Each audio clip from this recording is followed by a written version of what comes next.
Oi, pessoal, tudo bem? Começamos mais um episódio do MDcast, esse podcast que te leva informação, saúde, entretenimento. A gente fala sobre vários assuntos aqui toda semana, sempre às quartas-feiras, 6 horas da tarde. Eu tô aqui com você, você coloca no carro, voltando no transporte público, você fica ouvindo ali e absorvendo essa informação. E também entra no nosso portal, marciadantasnews.com.br, que tem jornalismo, tem muita informação de qualidade, com profissionais que estão começando no mercado, então dá realmente essa oportunidade para a gente mostrar como o jornalismo de valor crítico é importante na nossa sociedade. Então, faço isso com todo amor. Eu sou Márcia Dantas, você já me conhece.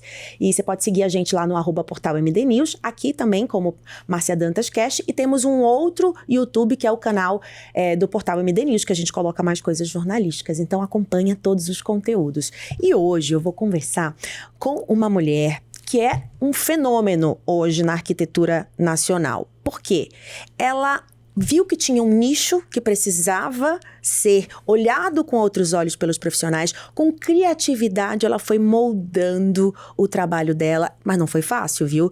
A Lu Raunheimer, ela é arquiteta, mas é uma artista, tá, gente? Artista porque ela cria quartos incríveis, numa perspectiva da maternidade que é diferente, um olhar diferente para o espaço que acolhe o bebê. A Lu, ela é fundadora da Amaze, que é uma marca que nasceu pequenininha, cresceu rápido até, já tem 13 anos, mas enfrentou incêndio, enchente, pandemia, precisou sim se reinventar. E hoje ela é uma referência no mercado para muita gente. Lu, olha que moral, hein? Meu Deus, amiga! Quem tem uma amiga sabia, dessa? não é amiga, não. Você sabia que você é referência, né? Pra muita Do mercado gente. infantil nós somos. A gente tem esse privilégio, assim. Quando você olha pra essa história, assim, você se orgulha? Imagina. Olha. Até ficou arrepiada. É muito, né? Porque não foi do dia pra noite, né, Lu? Não foi e não houve essa pretensão. Já começou se emocionando, não. A gente gosta, sim, de estar aqui com verdade mesmo.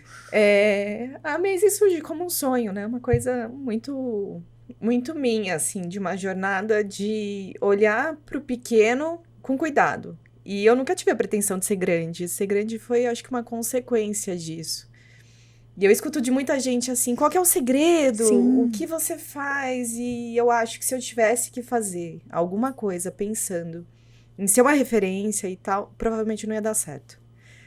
Porque acho que o segredo nosso é agir sempre com verdade. E fazendo com verdade, o reconhecimento vem. A Amaze é uma empresa que surge do meu desejo de olhar para a arquitetura infantil. Né? Acho que você teve filho mais ou menos na mesma época, ainda tá engatinhando Sim. isso no mercado. Não é um mercado muito elaborado, até porque existe uma coisa de que é um produto muito fugaz, né? É um produto que a gente vai perder em pouco tempo. E talvez o receio de se investir efetivamente. E não tô nem dizendo de investir em montante, tá? Investir de tempo mesmo, porque a gente para pensar e fala assim, um berço daqui 1 ano joga fora, vai perder rápido, mas a gente esquece que esse 1 ano, dia a dia, com o bebê recém-nascido, é longo. Sim. É longo. Isso. É viver o tempo de qualidade naquele espaço também, né? Exato. Com memória, né? O quarto do bebê, ele não é só para criança, ele é um quarto para mãe. Sim. E a gente sabe as nossas jornadas nas madrugadas aí, e ter um espaço que acolhe a gente, acho que nesses momentos de fragilidade, de descoberta, de redescoberta, é importantíssimo para criar esse início da família, né? Então, você sentia falta disso? Como foi que foi para esse lado? Então, eu sempre gostei, desde a faculdade, de desenhar móveis para criança. Então, eu fiz arquitetura, mas eu me descobri brincando de desenhar móvel, tanto que eu falo que eu brinco de ser designer, né? Porque eu sou arquiteta.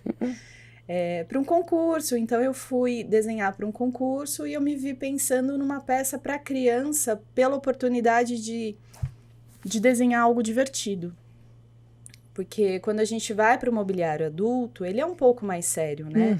Ele é até um pouco mais sombrio, e quando a gente entra no universo infantil, a gente pode entrar com cores, com volumes, com desenhos. Por isso que eu falei que ela é artista, gente. Que nem porque você sempre. foi Né? Foi onde eu sentia que dava para brincar um pouco mais ou me expressar um pouco mais. Então, desde a faculdade. E na faculdade, um amigo meu engravidou. E eu venho de uma família de construtores. Então, meu avô era marceneiro, meu pai serralheiro. Aí eu virei para ele e falei, vou te dar o berço. E desenhei o primeiro berço. Mas eu não consegui executar, porque já não tinha mais ninguém. Meu pai não tinha mais nada ali para poder fazer na oficina. E tentei achar uma marcenaria para fazer e todo mundo falava assim, é de madeira, para de ser doida. Hoje em dia é só berço de MDF, tem que ser uma coisa mais prática. E eu fiquei com aquele desenho num blog. Aí a hora que a gente entrega a idade... Blog. No TikTok, gente, pera. Num blog. E as pessoas foram começando a me acionar para comprar o berço. E eu vim para São Paulo trabalhar em escritório, né, de arquitetura. Trabalhei por 3 anos num grande escritório. E eu estava muito insatisfeita, assim, com o tocar da coisa, assim. Eu acho que eu já tinha desde sempre a questão de ser empreendedora. Porque tem perfil e perfil, né? Era muito difícil para mim... Se moldar ali. Se moldar um escritório de um terceiro, fazer sob demanda alguma exigência, porque eu tinha a necessidade de me expressar. E eu fui entendendo isso aos poucos. E quando eu decidi não trabalhar mais... Eu pensei em fazer bolo. Eu pensei em fazer boneca. E aí eu me lembrei desse berço que vinha orçamentos pedindo o berço. E foi onde eu olhei e falei, poxa, eu posso fazer berço. E todo mundo à minha volta falou assim, quê? Você fez arquitetura para fazer berço? Como assim, né? Como se fosse algo menor, Exato, total. Desvalorizando até. Não, eu até ouvi de alguns amigos que super graduados e tal, assim, mas você faz quartinho. Não. E isso para mim nunca foi um problema, uma falta, porque eu ia fazer bolo, então qualquer problema de fazer quarto, não é mesmo? Para mim, o empreendedorismo e a liberdade de poder expressar aquilo que você quer com autonomia era mais importante do que ser referência. E aí é onde a gente amarra o começo da nossa conversa. E sem querer, querendo, a gente acabou conseguindo imprimir tanta personalidade e tanto desbravamento, eu acho que nesse segmento, que a gente virou referência para muitas marcas, ou até sofrendo de cópias e coisas assim. Quem me acompanha de perto sabe.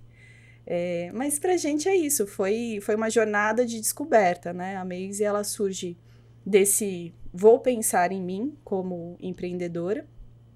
Tinha esse desenho desse amigo, esse presente, e foi a partir dele que tudo foi desenrolando. E assim, como é que começa o processo? A cliente chega hoje, eu vou ter o meu bebê daqui a 1 ano, tô com 3 meses, ou não sei o quê. Como é que é o processo de criação daquele quarto, daquele sonho que vai sair do papel? A gente já tem uma coisa que é engraçada, assim. Tem muita cliente, você falou 1 ano, né? Tem muita cliente que vem antes de estar grávida. Jura? Já sonhando com quarto, porque assim, a gente literalmente atende as pessoas que sonham, né? Que sonham com a maternidade, que sonham em ter filhos. E elas se programam com todas as etapas, né? O quarto é uma delas, acho que o quarto é uma das principais, assim, porque quando você coloca o berço, o bebê ainda não chegou, mas mudou aquela casa. Então, a cliente vem com todos os anseios, os sonhos, as referências. A gente tem hoje 350 estampas de papéis. Papel de parede. Mas se nenhuma adequar, a gente desenha um também. Móveis, assim, são de berços, em catálogo, eu acho que a gente já desenhou mais de 30. Então, existe um catálogo também para a pessoa ter uma ideia. Porque às vezes não tenho nem ideia do que eu quero. Eu tenho showroom já hoje de berços à venda. A gente tem, acho que 12, eu não vou recordar ao certo. Mas se também nenhum atender, a gente pode desenhar. Sim. Então, a gente tem lá uma liberdade muito grande de realizar sonhos. E eu acho que essa é a parte mais gostosa do trabalho. Porque a gente mergulha na vida dessa família, a gente entende as referências e a gente materializa o cenário da infância sonhada, né? E são temas? É temático ou não precisa? Depende muito de cada família, assim. Tem algum tema de 2025, assim, que bombou? A gente tem uma coisa muito farmhouse agora, né? Essa coisa... Da fazenda. Da fazenda, essa coisa mais vintage, porque eu acho que ninguém aguenta mais cidade concreta. Então, veio muito forte, assim, tons botânicos, temas de cavalos, enfim.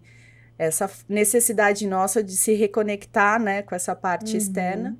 Veio forte, mas assim, não costuma ter um tema específico mesmo, porque a gente, com a família, a gente tenta construir como se fosse um álbum de família.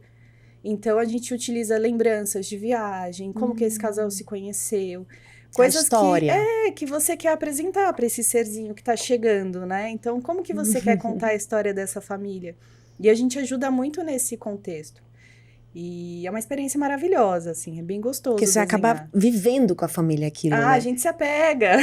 E aí, quando olha o negócio pronto, chora junto? Chora. Imagina as mães chorando, os pais, como é que funciona? Eu fiquei um tempo, né, porque eu tenho 3 filhas, né? As minhas 2 primeiras, eu não tive tempo de ter a licença maternidade. Então, era muito corrido, assim, a gente estava sempre muito focado no cliente. Então, eu mesmo não tinha vivenciado toda essa emoção. E agora, com a última, eu dei um pause e quis estar perto, né, para entender como que era realmente mudar o quarto, porque a gente tinha um quarto de TV, que virou o quarto da Úrsula, e tudo aquilo foi muito emocionante, e vivenciar aquilo de dentro, com a minha equipe me atendendo, né, então não fui eu que fiz para mim, foi uma forma de eu entender como que era a experiência. Foi muito gostoso. E quando a gente agora, né, depois de ter vivido essa jornada, pelo menos para mim isso é muito emocionante. Eu tô lá, tô propiciando isso. A gente chora junto, assim. A gente chora se a cliente fala que a criança foi pra UTI. A gente chora. A gente sofre junto, Você cria assim. laços também com Muito, clientes? Por exemplo, muito. teve um filho, aí depois no outro. Muito, e assim, eles compram os berços, são peças duradouras, né? A gente utiliza madeira maciça. Pra você ter uma ideia, o Jequitibá demora 100 anos para crescer. Uau. Então, quando a gente utiliza esse insumo, eu evito usá-lo em algo que vá estragar em pouco tempo. Então, a gente tem berços circulando em família há 12 anos, 13 anos. Então, vai passando de geração. Não, uma mãe usou para 3 filhos, aí veio a prima dela, que veio continuar o quarto, já tem o berço. E aí, a gente vai repaginando esse quarto usando a mesma base. E vocês também podem pegar o berço de novo para dar uma... A gente pinta, a gente desmonta, remonta. Quando falta algum kit de montagem, a gente repõe. Que legal. Esse pós é muito importante, né? Sim, sim. Isso é importante para a gente conseguir manter uma coisa que a gente chama Amaze que segue. Que é um preceito nosso, né? Que é o móvel não ser um descarte, ele não gerar um lixo. Então, e além disso, ser um item de afeto. De lembrança, né? Porque é muito bonito, assim, quando você vê uma irmã que usou o berço, emprestando o berço para outra irmã. Né? Falar, esse berço já foi do seu primo. Sim. Vai carregar uma história ali, né? Isso, e é isso que pra gente é o mais importante, da gente resgatar o móvel como um bem familiar. E não uma coisa de uso momentâneo, que era exatamente o início lá da discussão, quando as pessoas não olhavam para o berço como algo que possa ser utilizado a longo prazo. E o berço ele pode ser um item de família, ele é pequeno, é fácil de guardar. Você pode desmontar e guardar, né? Desmonta e guarda, e de repente, sei lá, você tá usando para o seu neto, né? E a nossa missão é essa, eu quero chegar até esse ponto de poder ver as clientes nossas Você usando sabe pros que netos. você falou de móvel, eu lembrei do meu pai, ele tinha um baú que era do bisavô, e ele guardava com todo carinho. E esse baú também, daquela madeira bem resistente, maciça, era um baú que vinha nos navios que tinha fundo falso, porque eles escondiam as coisas. Ele fala que era a época de portugueses que vinham pro Brasil e tal. E aí, a gente guardava sempre fotos nesse baú, existe ainda lá em casa, e tem muita gente que vai lá e fica, uau, esse baú e tal. Aí a mamãe conta a história, que era do bisavô, e que guardava as memórias, aí mostra o fundo falso, a madeira que não destrói e tal. E você vê que ali tá a memória de toda uma família. Exato. Né? O que a gente tá construindo com isso? A gente tá construindo uma base familiar. Sim.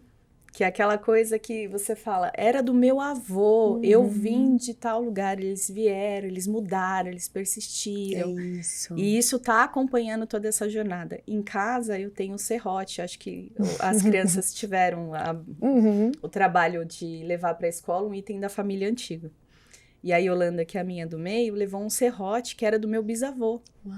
Quando ele veio da Alemanha para cá, ele tinha esse serrote, ele usava na carpintaria.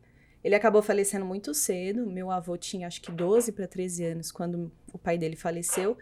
E aquilo ali era a maior joia da nossa família, né? E aí meu pai, quando meu avô faleceu, deve ter agora uns 7 anos, herdou, guardou. E aí quando ele guardou, ele falou, não vou deixar isso guardado.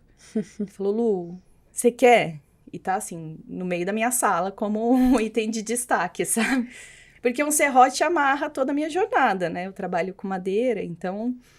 E parece que também é um objeto que quando tá tudo dando errado, você olha e você... Calma, deixa eu lembrar de onde eu vim. Ele resistiu. Né?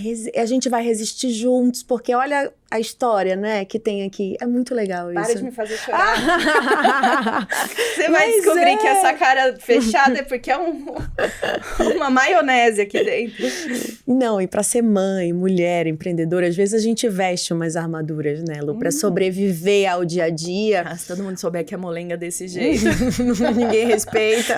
Assim, ó. Não, mas eu acho que, na verdade, você usa essa delicadeza e essa sensibilidade na sua arte, né? Nos projetos, no que a gente vê. Por isso dá tão certo, porque tem amor, tem verdade, tem tudo isso, né? Que é colocado ali. E se não for assim, também não faz sentido, né? Não faz. Eu acho que a Maisie tem uma história muito gostosa, assim, de você ver o reconhecimento e o crescimento em pouco tempo. E, ao mesmo tempo, uma coisa minha... que foi... Talvez isso seja até... Algumas pessoas falem, Deus não dá asa à cobra, sabe? Porque a Maisie foi crescendo tão rápido e eu me distanciei do que eu gostava e eu brequei. Eu falei, gente, vamos pausar, porque não é dinheiro pelo dinheiro. Quando as coisas começaram a virar número, eu me assustei de perder a essência. E aos pouquinhos a gente foi retrocedendo, meio que, né? Quando a gente pede as coisas, Deus dá. Sim. Não foi? Deus me deu um incêndio, um alagamento e uma pandemia. Nossa. Pra falar, você vai caminhar onde você precisa. E a gente... E aí você recalculou a rota? Como foi? Quando tudo foi acontecendo, e foi coisa de 3 meses, assim. Em dezembro de 2019, teve um incêndio na marcenaria parceira nossa. Eles perderam, basicamente, todo o galpão onde eram feitos os nossos produtos. Nossa. E a gente perdeu uma coisa entre 20 e 25 quartos na véspera de Natal, que é bem essa época que a gente tá. Nossa. Que é aquele momento que a mãe planejou receber até o Natal, que ia receber visita em casa, queria mostrar o quarto montado, e esses quartos foram queimados. E aí foi aquela notícia devastadora de fim de ano, porque, na verdade, a gente não conseguia nem dar uma previsão, porque a marcenaria tava em pó, né? Não dava nem para falar, vamos refazer, eu não sabia. E a gente ligou para todos eles, produtos que a gente poderia migrar para itens de estoque, a gente migrou. Enquanto isso, começou uma força-tarefa do fabricante de conseguir achar até pequenas marcenarias. Todo mundo ajudou, né? Sim. Essa é a parte boa. Marceneiros em volta para atender os pedidos e conseguiu refazer. E a gente começou a entrar 2020... recebendo alguns desses itens que estavam sendo feitos, assim, a céu aberto, né? Colocaram a máquina para cortar sem telhado. E a gente começou a receber, começou a organizar as 2 entregas, então as entregas que a gente já tinha de janeiro, Sim. com essas que estavam vindo sobrepostas. E no meio disso tudo, vem dia 10 de fevereiro de 2020, o pior alagamento de São Paulo. Eu lembro. A gente entrou, o CD estava embaixo d'água. Nossa. Aquela hora que eu choro de novo. Eu olhei assim, eu falei, meu Deus, e agora? O que a gente faz? E a madeira com a água? Não. Tudo que molhou, essa é a parte boa de ser um pouco reativa. Caso você tenha preocupação de ser reativa, eu sou. A parte boa de ser reativa é que, assim, enquanto eu tava tirando as coisas do chão, eu já comecei a tirar foto e postar no Instagram e montei um outlet.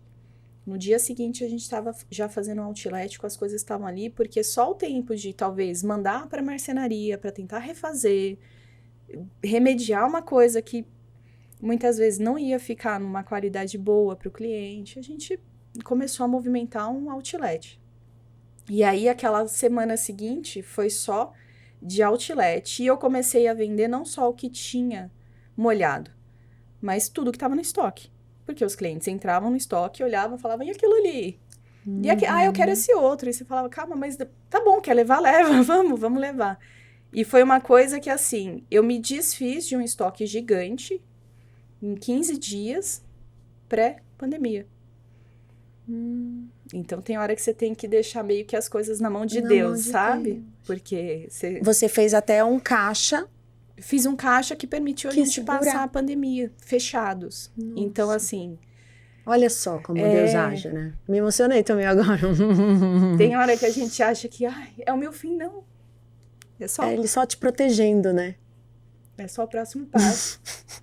Hoje, olha, esses episódios estão todos emocionantes, viu? Juntou a mãe aqui. E aí, isso ajudou muito a gente na pandemia.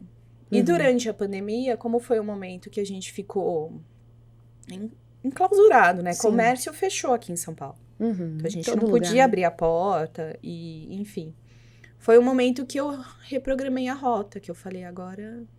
Foi quando o digital começou a entrar mais forte? O digital nosso, ele sempre foi forte desde a época do blog. Então, assim, eu acho que talvez por conta da apresentação gráfica que a gente tem, dos vídeos, ele sempre funcionou muito bem. No Facebook mesmo, a gente tem 90 mil seguidores, assim, super orgânico. E o Instagram, ele bombou muito ali em 2018, 2019. Como a gente estava com muitos produtos em estoque, a gente começou a fazer muito vídeo. E aí a gente foi subindo. Então, eu acho que naquele momento, eu estava com todas as ferramentas na mão para trabalhar de casa. E foi super importante, porque sem querer, né? Funcionou muito. A gente estava com tudo ali para passar por aquilo tranquilamente. E eu acho que a pandemia pra gente foi um momento muito de introspecção, de autoanálise, de replanejamento. E sem querer, querendo, com tudo para fluir bem. E voltou a abrir o comércio, a gente troca de prédio, então a gente muda para um prédio bem maior no meio de 2020, quando eu descubro que eu tô grávida. Então foi aquela... E aí você decidiu fazer... E aí eu falei, gente, agora que tá tudo pronto, tudo montadinho... Deixa eu respirar um pouquinho. Me dei licença, eu preciso... E como é que veio, assim, o mundo dos famosos, das pessoas de internet? Chegaram até você ou você... É uma loucura. Me conta, como que foi isso? Eu comecei a Maze com esse berço. Eu tinha R$3.000, que era a rescisão do meu último trabalho. E foi com R$3.000 que eu paguei um stand numa feira e fiz o primeiro protótipo. 6 meses depois, eu estava atendendo famoso dentro de uma lojinha na Fidalga, ali na Vila Madalena, sem estacionamento, sem copeira, sem nada. Enfim, uma coisa, assim, absurda. Eu não lembro o nome de todos, tá? Mas Malvino Salvador foi lá. Felipe Bronze. Foi um falando pro outro? Pedro Buarque de Holanda. A Adriana Varejão. Sem nada de divulgação. Sem nada.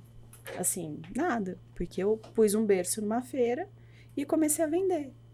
E aí eu acordava de manhã com um bolinho que eu levava lá para servir para os clientes, abria a porta, era um famoso. E foi assim. E aos pouquinhos a gente foi crescendo, sabe? Porque começou a ter muita demanda em cima do produto. Porque era um produto que a gente acreditava, que a gente sentia falta. E que tem qualidade, né, também. E que tem toda a questão de qualidade, de respeito. A gente tem uma coisa muito... Hoje a gente trabalha tudo com 100% Brasil. Então, eu entrei na parte têxtil. Eu fui onde colhe o algodão, eu vi onde faz o tecido, a gente leva para estampar, a gente acompanha a cadeia do início ao final e a gente faz questão de todo mundo receber direitinho, trabalhar bonitinho, num lugar legal. A gente não vai por preço. A gente vai sempre por entrega de qualidade. E com isso a gente vai movimentando toda uma cadeia sustentável, assim. E quem consome isso, quem valoriza isso, enxerga isso no produto. É um valor, não é o quanto custa, Não né? é o preço. Exatamente, é o É o valor valor. agregado, né? É o valor. E colocar isso na marca faz diferença, né? Faz. A gente tem um orgulho danado de falar 100% Brasil. Porque eu tenho vários amigos que são empresários que falam assim, nossa, se você fizesse isso na China, nossa, ia vender muito mais barato. E eu falava, obrigada. Eu insisto em tentar fazer no Brasil. Porque a gente sabe o quanto é difícil empreender no Brasil. E o quanto, por exemplo, a indústria brasileira sofre por conta Com dos tudo. importados. Porque é muito mais barato, Sim. né? Você vai num shopping, você compra na internet coisas que você fala, gente, mas é só isso, né? E é só isso importado. Uhum. E quebra na primeira... Então, mas não Entendeu? tem resistência, você não sabe onde foi feito, o seu dinheiro tá saindo do país, você tem uma série de coisas que aquele impulso de falar, eu comprei, Depois se né? arrepende. O lixo que você gera, Sim. a quantidade de coisas que você acumula, vai sempre de antemão ao que a gente acredita, né? Então, Sim. Mas existe hoje pessoas que valorizam isso, né? existe muito. Existe. A gente tem um nicho, assim, que exatamente é um nicho que não precisa impulsionar. Eu não preciso pagar para as pessoas saberem que eu existo. As pessoas que consomem esse tipo de produto indicam. Perfeito. Falam, E aí é o pós-venda também, né? Você cuidar desse cliente depois, saber da vida dele, da a história, gente tá vira sempre amigos. vira amigo. Sabe uma das coisas que eu falo para as minhas vendedoras? Que eu acho que isso é importante. O sucesso da venda não vem no elogio. Vem quando a gestante manda a foto da criança. Olha o bebê aqui, como ele ficou. Isso para mim é assim, é o ápice, sabe? Meta, essas coisas são consequências. A gente conseguir criar uma relação com o cliente, a ponto dele compartilhar comigo a sensação de colocar o bebê ali, eu acho que é a consolidação, sabe? De todo o trabalho. E o último quarto de famosa que você fez foi da Mariana Rios. Ficou um espetáculo. Vou colocar o vídeo aqui também para vocês verem um pouquinho enquanto a gente conversa. Como é que foi a concepção desse quarto? Porque a Mariana vem toda numa trajetória que a gente acompanha nas redes sociais, né? Da gravidez, das dificuldades, das perdas, né? De abrir o coração para o Brasil para falar sobre isso. Poucas mulheres falavam quando ela começou a falar. E aí você acolhe tudo isso para colocar nesse projeto, né? Não Vou é... chorar de novo, calma. A Mariana é um presente pra gente, porque a gente acompanha, né? Acho que todo mundo aqui acompanhou essa jornada. E conseguir, de algum jeito, amenizar alguma coisa, eu acho que pra gente é um presente. Fazer o projeto foi super tranquilo, assim, do início ao fim, porque ela é exatamente o que ela demonstra ser nos vídeos. E super decidida, então assim, eu fiz a primeira reunião com ela desse jeito, assim, eu cheguei lá, eu, Lu, com um papelzinho e uma caneta, ela olhou pra mim e falou, e os catálogos? Eu falei, catálogo? Eu queria ver os papéis, eu falei, não, eu desenho, eu vim te ouvir, eu não vim te apresentar, nem te empurrar nada, eu quero ouvir, o que você quer no quarto? Aí ela me falou, eu quero paz. Ai, que lindo. Então, essa foi a diretriz. Qual que é o objetivo desse quarto? Esse quarto precisa transmitir paz. E aí a gente foi brincando, né, com a construção desse espaço. Ela falava, ai, me dá ideias. Eu falei, me fala o que você não gosta. Ah, eu não gosto de tal coisa. Perfeito. Então, já tiro uma série de coisas para te apresentar. Como você quer usar? Onde vai dormir babá? Como que vai ser o espaço? O que você imagina? O maior espaço livre possível, perfeito. Fui anotando tudo e cheguei em casa e acabei me deparando com um livro que chama A Árvore e o Menino, que as crianças estavam lendo na escola. E folheando o livro, eu falei, gente, eu acho que eu vou trabalhar em cima dessa ideia. Eu vou fazer um bosque bem delicadinho, bem leve, e vou enfatizar o fato de que um menino vai crescer nesse espaço. Que legal. E esse contorno vai ser, né, o cenário dessa história. E fiz uma apresentação para ela baseada nisso. Então, a gente tem alguns elementos que remetem à árvore, que remetem à natureza, mas bem suave, bem sutil. E tudo trabalhado no branco e no bege, que sem querer a cor do ano, né? Que não tem cor que a gente diz. Pois é, a falta de cor. A falta de que cor. eu acho que é um respiro que a gente acaba... É, daquele mundo que... e eu senti muito isso nela, né? Então, que ela queria um quarto onde ela tivesse... Tranquilidade. E foi isso. E o nome do menino. E o Palo. Foi o carro-chefe, O carro-chefe, né? o ápice. Porque ela tem uma música, que foi a música que tá no vídeo até, que a gente expõe um quarto, de que fala que é o fruto que cresce em direção ao céu. Que lindo. Como um renascimento, sabe? Então, assim, é só emoções. Entregar isso tudo, a gente chorou. Eu acho que foi uma jornada bem, bem gostosa, assim, de construção. A gente teve algumas coisas de questão de infiltração, que precisou resolver. Mas que o objetivo nosso sempre foi: não precisa se preocupar. A gente resolve. Deixa que a gente resolve. Isso é muito importante também, né? Você não ficar naquele mãe, ansiedade. Como você lida com a ansiedade dessas mães, hein? É difícil, né? Olha, imagino. A gente tem 2 fases que as mulheres são terríveis. Desculpa, clientes. As noivas e as grávidas. Mas a gente tem uma equipe muito Quantas carinhosa. pessoas hoje? Hoje a gente tá super pequenininho. Nós estamos em 6. Olha. A gente já foi 28 na pandemia. Vocês conseguem entregar por mês? Tem uma média? De 100 quartos. Uau, mas é muito, né? É bastante. Gente. É bastante gestante. E a gente já chegou a entregar a quase 300 em um mês. Uau. E foi quando a gente começou a ter muito volume e já não saber nome de cliente, já não saber... Aí deu... aí a gente diminuiu. Hoje, por exemplo, a gente recuperou a memória, né? Então, todo mês a gente sabe o nome dos clientes. Então, surge alguma coisa, acontece algum imprevisto, você fala o nome, você lembra qual que é o produto, qual que era o berço. Dá um cuidado melhor. A gente consegue um controle, assim, uma aproximação real mesmo, de saber o nome do cliente que tá vindo, o que ele comprou, não precisa entrar no sistema, sabe, pra caçar, que a gente consegue acompanhar de perto. E você acha que o sucesso também tem a ver com isso? Eu acho que o sucesso tem a ver com comprometimento, né? Porque se a gente terceiriza, é mais fácil, mas não dá o mesmo resultado.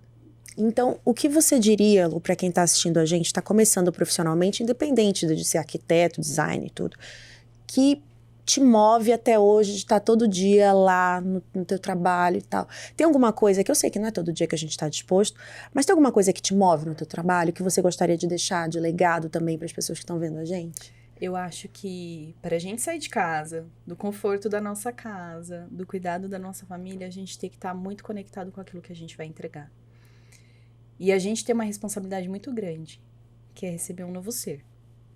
Então, a nossa missão é permitir com que a infância seja lúdica, seja preservada, que a história da família se consolide. Então, isso faz a gente estar todo dia ali, disposto a fazer o que precisar ser feito. Então, quando a gente tem uma missão clara, tanto faz se eu vou desenhar isso como arquiteta, se eu vou dirigir a van para fazer uma entrega, se eu vou limpar o quarto depois... Isso não impede. O importante é a missão. E a missão nossa é o quarto dessa criança que está chegando, né? Tão preciosa, tão desejada. Manter o sonho da família íntegro, inteiro. E isso vale, gente, para todo mundo, né? A gente está aqui, mas quando eu coloco a minha alma na conversa, quando eu me emociono, quando vocês vêm, a gente está conectando com vocês que estão aí, a gente está mostrando que é de verdade, que todo mundo tem suas dores, suas delícias, e que tá tudo bem, que a gente faz parte de uma jornada maior. E eu não tô aqui para aparecer, eu tô aqui fazendo um serviço para você, né? Eu tô aqui no propósito de mostrar que existem possibilidades no mundo, ouvindo gente de todo quanto é jeito, né, Lu? E é uma missão maravilhosa, porque assim, se não fosse a Márcia nos conectando, onde que a gente estaria ouvindo essa história? Então isso é maravilhoso. E tem alguém que vai precisar ouvir. Que talvez pensou em desistir e falou, gente, olha, ela passou por incêndio, passou por isso. Não é? E tá aqui, e cresceu. Aqui. E a gente só cresce também na dificuldade, né, Lu? Eu acho que jornada fácil não lapida, né? Diamante só fica lapidado depois de... Então, a gente precisa, tá? Se tá fácil, você desconfia do resultado. A gente tem que passar por dificuldade pra gente amadurecer, faz parte. E toda vez que eu passo por uma situação dessa, na cena do alagamento, pra mim foi muito marcante, porque a minha equipe me viu entrando na água, retirando as coisas e tal, e eu acho que a todo momento alguém vinha do meu lado achando que eu ia chorar. E agora eu vou chorar de novo, pera. E teve uma hora que eu chorei efetivamente, mas não foi por mim. Do lado do nosso depósito tinha uma casa de uma senhora que tinha perdido o marido fazia uma semana. E ela perdeu tudo. Sim. Ou seja... Que dor que eu tava tendo. Não é mesmo? Sim. Então... Acho que é. É sobre isso, né? É olhar pra nossa vida, mas também olhar pro outro, né? Exato. Para as dores do mundo. Então, eu não podia naquele momento falar assim, ai, eu perdi tantos mil. Ai, eu tô aqui molhada. Gente, eu fui embora. Eu dormi na minha cama, com a minha família. Sim. É isso. É isso. A gente precisa ser grato a tudo, né? Exato. Todos os dias. Exato. Todos os dias. Todo perrengue, eu sempre penso assim. Tá, o que eu tenho que aprender? Deixa eu aprender rápido, que quanto antes eu aprender, antes eu saio dessa situação. Olha, Então... nós gravamos 3 episódios hoje, o Rafa tá de prova. Os 3 incrivelmente conectados, não? Incrivelmente conectados, porque os 3 disseram, a dor é aprendizado. E não foi combinado, eles não se conheciam, mas eu acredito nesse propósito também, de que quando... A energia... Você tá tendo uma missão aqui. É isso. Da gente ouvir isso, porque é difícil, né? Porque você Sim. tá ali no meio, você muitas vezes se questiona por que você. Sim, questiona Deus. E a questão é, na verdade, por que não? Não é? Sim. Por que não? Por que o meu teria que ser fácil? Se tá fácil, eu acho que tem alguma coisa errada. Porque a gente vem aqui pra melhorar. Sim. E a gente não melhora no mesmo lugar. Sim. A gente precisa sair de casa, a gente precisa muitas vezes sair de cidade. Às vezes a gente precisa deixar a nossa família longe, a gente precisa passar por tanta coisa. Eu também tive minha mudança toda roubada quando cheguei em São Paulo. Meu carro foi perda total, um acidente, aconteceu um monte de coisa. Tá vendo por que a gente se conecta? É isso! As sofredoras se unem.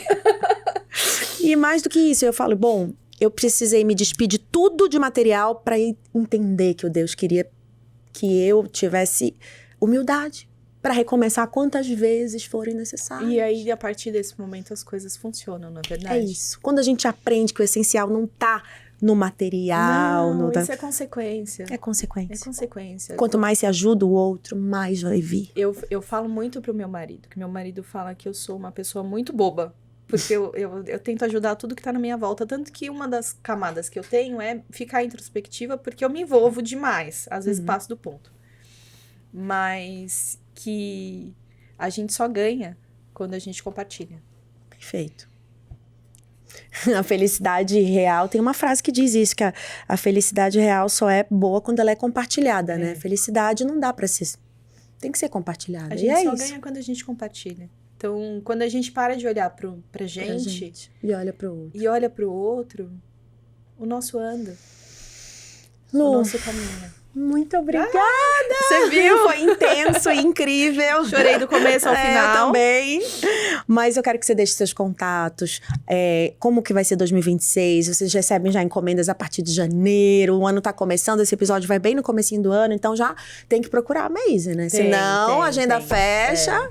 Esse ano é um ano que a gente vai ampliar novamente os contatos. A gente vai melhorar o nosso e-commerce e abrir alguns pontos de vendas menores. A gente tá entrando na parte de enxoval e de papel de parede um pouco mais forte, porque o nosso foco sempre foi marcenaria. E 2026 é um ano que vem muito próspero, se Deus quiser. Amém. Então, o arroba... Amaze Design, o nosso site é amazedesign.com.br, e Amaze não é de amazing, né? É Amaze de formiga, então A-M-E-I-S-E. Olha, eu não sabia. É uma formiga trabalhando todo dia. Oh, meu Deus! Mas a formiga é um ser, né, que constante, todo mundo se ajuda ali, é um negócio bom, né? Constrói coisas enormes. Maravilhosas. Gente, muito obrigada, então, todo mundo que participou aqui, que mandou mensagem, mensagem, que vai compartilhar esse episódio com um amigo, com uma amiga que gostou da história da Lu. E muito obrigada também ao Estúdio Soul Hostcast, que está sempre com a gente aqui, com material de qualidade, com áudio, vídeo, resolução, pós-produção. Isso faz a diferença muito na vida de vários profissionais. Inclusive, a Lu é prova disso. Ela falou que o design deles, os vídeos das redes sociais, levou vocês para outro nível, né, Lu? Sim, a gente sempre levou muito a sério essa parte de comunicação. E funciona de forma orgânica. Ela nunca colocou R$1. Não. Só de ter uma qualidade de vídeo e foto, já muda tudo, né? Imagina, o cliente vai entrar no seu perfil e não vai ver. A sua apresentação fala muito sobre quem você é. Cuidado, né? O cuidado, é isso. Então, gente, aqui eu vou deixar o contato do Estúdio Soul Hostcast. Chama lá o Rafa, que ele faz um descontão se você falar que viu aqui, tá bom? Eu vi, hein? O Rafa já vai pegar esses contatos aqui. Obrigada, até o próximo episódio. Beijo!